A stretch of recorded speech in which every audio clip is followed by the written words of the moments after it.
wadhi nyime kod twak achiel kachiel marwa. Abro manyo apisa moro kendo nimar nitie nyasi moro ma bende iloso dala marwa Beka ma bende biro kelo oganda Luo kanyakla. Gombo mara maduong' en ng'eyo tiende malong'o ni to ang'o mahie ma bende biro timore, to paro mar biro gi nyasi ma kamano ne en ang'o Nyakore Mgajwang'.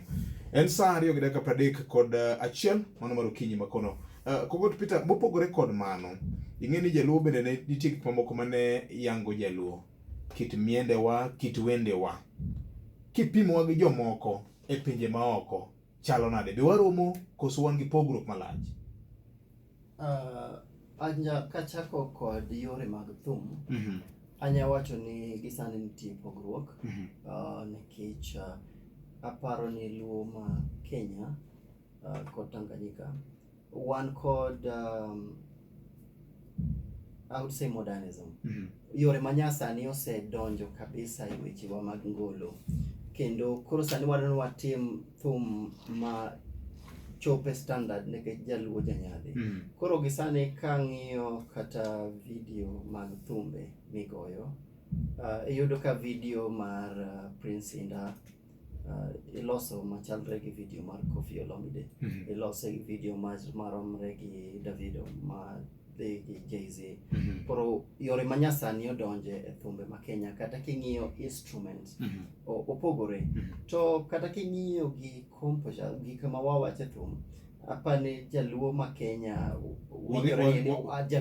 Luo International. Wang'e chano weche mar loso thum, mar chugo thum. Ineno ka koro thum wa iriwe Bahati tena.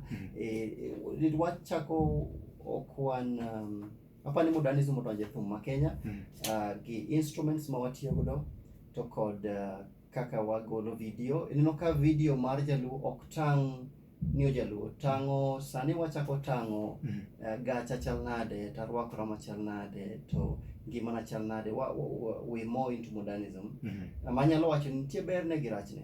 Koro apani thum osepogore, king'iyo thum jo Anywa, king'iyo thum jo Acholi, thum ka osechako pogore. Okay, to miel ka? Miel bende opogore nikech king'iyo Jaluo ma Kenya, miendwa en kanungo e teko. Kamano. King'iyo joka Kanywa, ineno ka miendgi kagimochikore. Okay.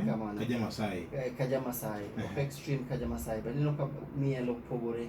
Kata kiketo ka ing'iyo kata YouTube ing'iyo thum Jaluo ma Kenya ting'iyo thum Anywa, ineno ka pogruok osebede. Gimachielo manya wacho ni riwo en ute kaka wagedo, and again okanya tang'o picha nikech ma radio. To joma nyalo ng'iyo, kinya neno video na e YouTube, nitie video mar Jonam. Video no ndiki ni this is why the Luo separated. King'iyo video ne dhi yudo ka wuothe gweng' mar Lur Jonam, gin ute lum.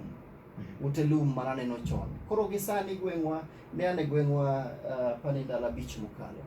Ayudo ka gweng'wa ji gere gorofa, gere od kidi maber, nikech ma ngima manyasani, wate wadwaro ngima maber. To apani Luo mar Kenya wabedo mabor sani gi kit gedowa. Kichopo Pakwach, kichopo Gambela, nitie kineno ot iwinjo ka pachi wacho ni ma od Jaluo. Koro idonje dala Jaluo. Koro kit gedo mar Pakwach king'iyo neno ka gin gedo mane wan godo, manya wacho ni gedo ni oriwowa. To pogruok en ni gisani Jaluo ma Kenya wuok e gedo no. Wagero od mabati, wagero od kite, od matafari, wawuok e od lum mar od lo moluorore ja. To Pakwach odno pod nitie gisani ka jowinjo man kod manyalo chopo Pakwach. I highly encourage. Kinyalo inge omuom ni manyalo chopo Pakwach. Chop Pakwach, kichopo Pakwach idhino ute ma iwinjo ka chunyi wacho ni ma en gweng'. Kabisa, mano gimachielo mano mora kabisa piny mar Pakwach. Ni kaneno ute ta winjo ka gima dok bedo jana matin. Kuonde mane ka wa sikul to wadonje, wamadhe chagadila. Mano e kaka gedo mar Pakwach. Erokamano. Adila bende ni kono? Ne ok abudha Okay. ahinya. Fuku na ne ok Ok oyieni. koro nabed mana matin, lakini kadok to abro budho kendo abro donjo e gweng' kabisa nikech koro an gi ting' mosemiya gi joluo ma koro nyaka ting' maber. Erokamano. Be nitiere kata mana jotim nonro moko mantiere mbalariany ma Kenya kama bende osemanyi mondo uti kanyakla? Nikech en gima thothne aneno kaka inywako ne lwedo, ok gima yot kaka ne wasewacho motelo. Kamano, anyalo kendo wacho ne jowinjo ni gi dho ngere matin, jaluo nyaka wit dho ngere kamoro, kingera jaluo. I'm not trying to have a one-man show. Rwako joluo manyalo nywako lwedo, mondo nywak lwedo. Koro nitie jok mosechopo na sana ma koro achopo ma Ethiopia, pani ma koro ang'era ahinya. Seyudo jomo oro na ote, achiel kuom gi ng'ama iluongo ni Kefa Otieno, ondiko buk mar sigand joluo. Ogona simu wawuoyo, odwaro ni amiye opinion na about book mondiko. Koro nitie jok mandiko buge kaka Kefa Otieno, nitie jomoko ma be nywake lwedo kamano. Koro nitie jok ma osechiwore kamano. Koro anyalo wacho ni an atimo video thothne nekech wan kod bahati maber nigi sani wan gi gima chalo YouTube, wan gi gima chalo Facebook manyalo chopo ne oganda mang'eny e kinde matin, short period. Chon kane en buge kende, joma ok nodhi sikul ok nyal somo buk.